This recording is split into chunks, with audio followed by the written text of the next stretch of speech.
Welcome back, Cardboard Warriors. How's everybody out there doing today? I know I've been away again for a while. Things are still pretty hectic here. I'm hoping things get kind of sorted out soon, but who knows? I just want to remind everybody that there is still a standard set out. This is actually the most recent standard set, even though it seems like this set came out forever and a day ago.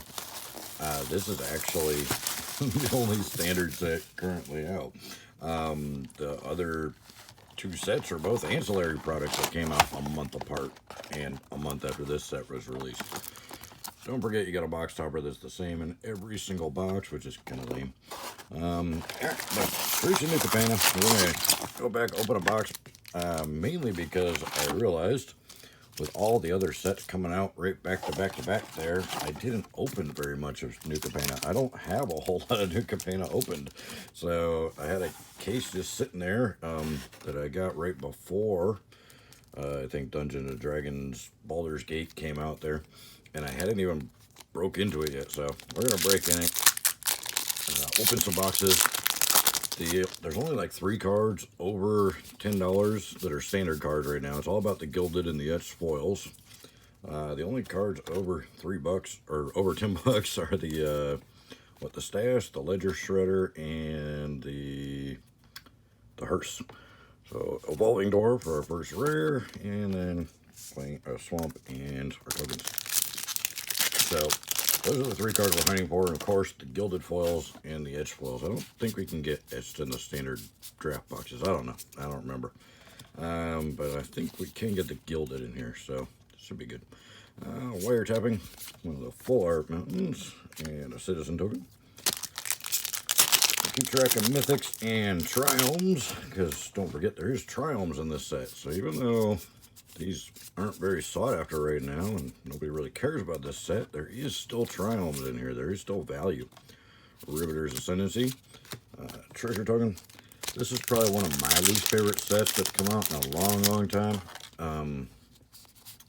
Because it's just really, really tough for me to draft for some reason. I'm just not good at drafting 3 color. Hey, finally got a mythic. It's our Falco Sparrow Pact Weaver. And our first foil. Throw over there, I guess. Treasure token. So I just have a lot of trouble drafting 3 colors in this set for some reason. And I've tried drafting 2, and that also didn't really seem to work very well for me. Here, Street Artist, and nope, just regular foil. Evelyn for a foil rare. Another full art and treasure token. Don't forget there is full art basics in here, which are pretty good looking cards, so they could hold some value down the road maybe. There's a lot of good cards in the set. I just don't like drafting it. I think draft wise it's just not people's favorite. Cabretti Ascendancy, and basically in Citizen. I'm not awake yet, so if I'm not holding the cards centered, I apologize. I'll try them. I'll try harder. Try harder, try and not be quite so lazy. There is, in my opinion, one of the most underestimated, hey, there's a trial, Sparta's headquarters.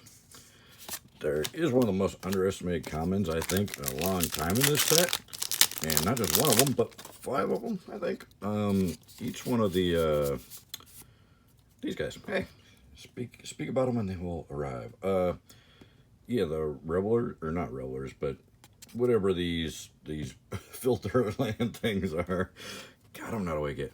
So these the card of this in each one of the guilds or whatever they are, or I forget what they call them. Each one of the gangs that you can use as a filter to make a 3-color land early on and then cast it later as a bigger creature with a lot of ability.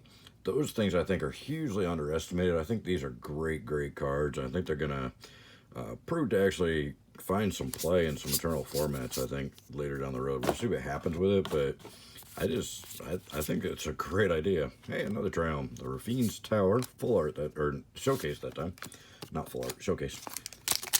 So, I really think that those, I'm surprised they're not already making their way into the bigger formats, because it is mana fixing really early, turn 2 mana fixing for colorless. And that gives you 3 colors, Unleash the Inferno.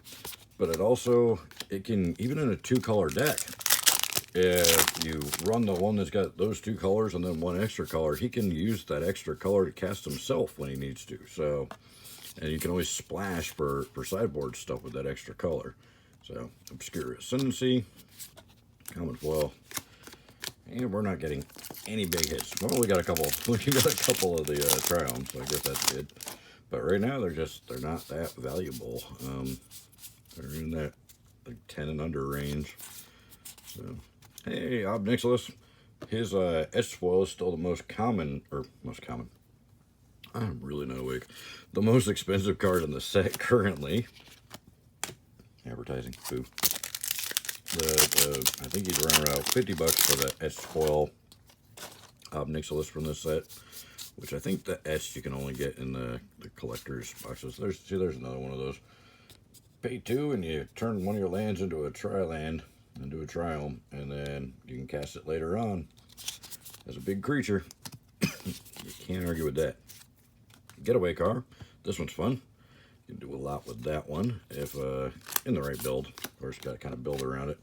Doggo. But in draft, I did really good with the getaway car and then the little white guy that when you drop them, you draw a card, and of course the little annoying black dude that when you cast him, opponent discards a card. Titan of Industry. I have so many of this card. I keep getting that mythic for some reason. That seems to be the most common mythic in this set for me.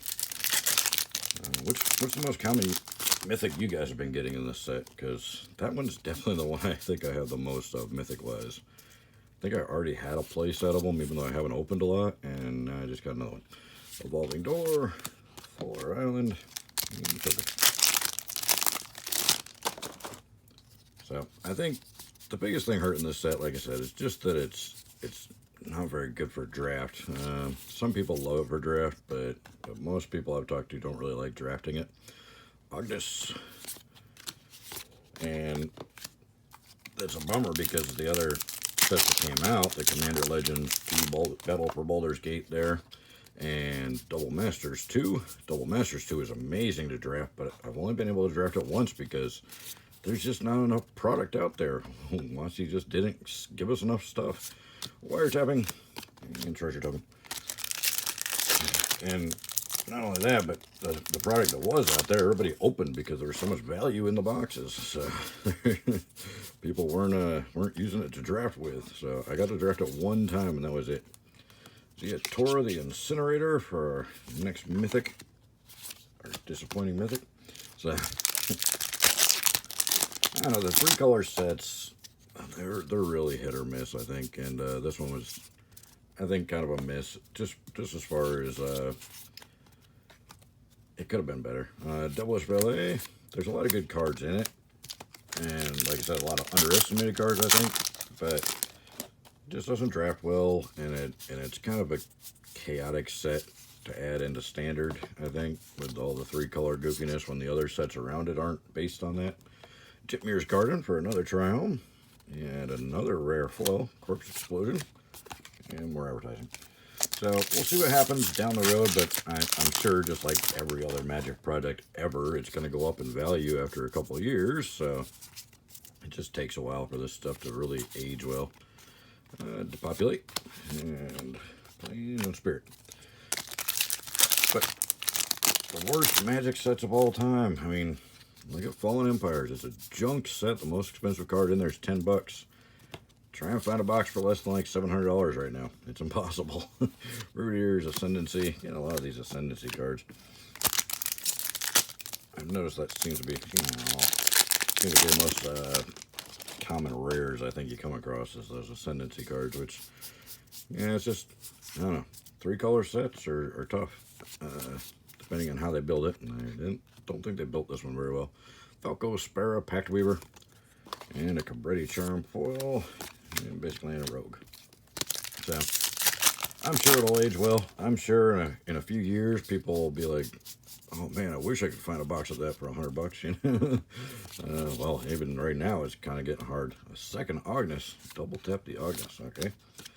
Even right now it's getting kind of hard because the new price increases apparently Watch decided to do the price increase across the board on all the product that's out. Even the product that was already out is now more money from the distributors. So that makes no sense.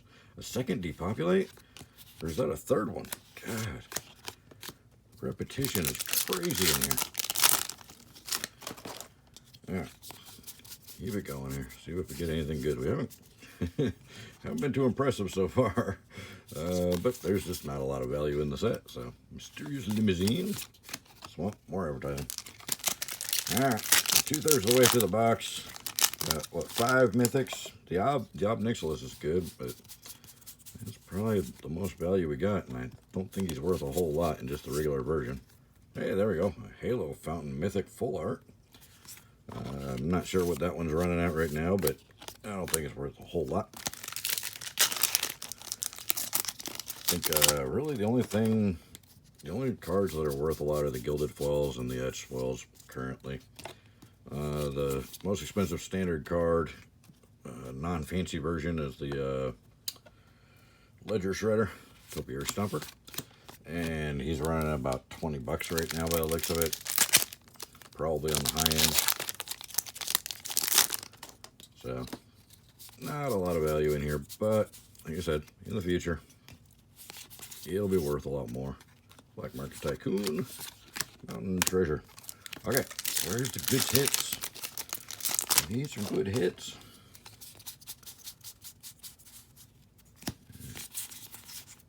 Hey, there he is.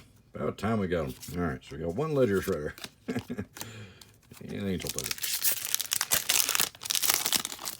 Yeah. Finally, something to write home about. So, I didn't pay much for these boxes. I got them before the price increase, luckily. Luxier y'all got his gift. I don't know. And a foil getaway card. That's pretty cool. Third foil rare. Another mythic and another foil rare. So, not too bad of a pack. Nothing too exciting, but I don't know. The getaway car may have a comeback down the road. We'll see what happens. Soul of Emancipation. And Biscland and Rhino Warrior. I think the getaway car has potential to come up with a really good combo in those kind of blink decks. We'll see what happens. Workshop War Chief and a foil uncommon, another full art, and more tokens. All right, we got like what, 4 packs left? 4 packs left. Almost there. Hopefully we'll get the other couple of good hits in here. Or a Gilded Foil would be nice. Another Ascendancy, of course. Basically, and Citizen. So, what are you guys thinking about the new Dominaria set coming out? It should be fun. Nightclubber, he's actually a lot of fun, especially in draft. Don't know if he's going to make it into Eternal formats, but he's fun in draft. Toulouse, and a fish. Fish with a mask. Fish trying to break into your house and steal your stuff. 2 more packs. Where's the goodies? Give me something good in the close here. Extraction Specialist. And a common foil, full art, spirit. Alright, 1 more pack. Extraction Specialist I thought might have been worth a little bit, but we'll see what happens. It's probably because he's a 3-drop. If he was a 2-drop, I think people would be kind of clamoring for him too. Endless Detour. Oh, what an awful way to end. Alright, so we did get a Ledger Shredder. We got 3 Triumphs. And what do we get mythic-wise? 1, 2, 3, 4, 5, 6, 7 mythics. No Gilded Foils at all in this box, which is a bummer. Yeah, that's not a Gilded Foil. That's just a regular foil. It's a little hard to tell unless you're looking at them right up close, and you can see that because the Gilded Foils are like kind of 3D. They just pop a little bit.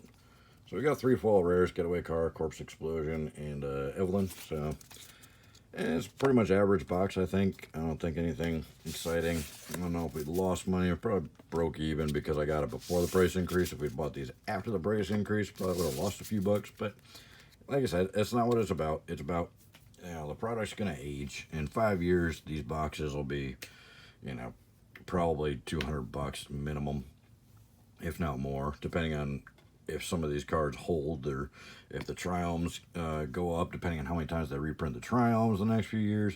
You know, all boxes go up. If you hold on to them sealed, they're going to go up. Opening them, maybe not. You know, you open them, they might not go up. You might not get much money out of them. The singles usually go down because they're going to reprint half of the good cards in here at least, and you know, the other good cards are probably going to get just phased out because they're going to come up with something more powerful in the future that'll replace it. So singles is always kind of a rough thing, but sealed boxes, you can't go wrong. So that's my opinion. Check out the description below in the comment, below down there. Yeah, not in the comments. Leave a comment, but check out the description. There's a lot of good links down there. Save you money, get your cash back on all your purchases. I'm going to try and get videos up a little more often until I can start getting them back daily again, but bear with me. Soon we'll have some big changes and new stuff coming, and I'll get back on track with the videos. So thank you guys so much for your time. Really appreciate it, and we'll see you next one. Bye.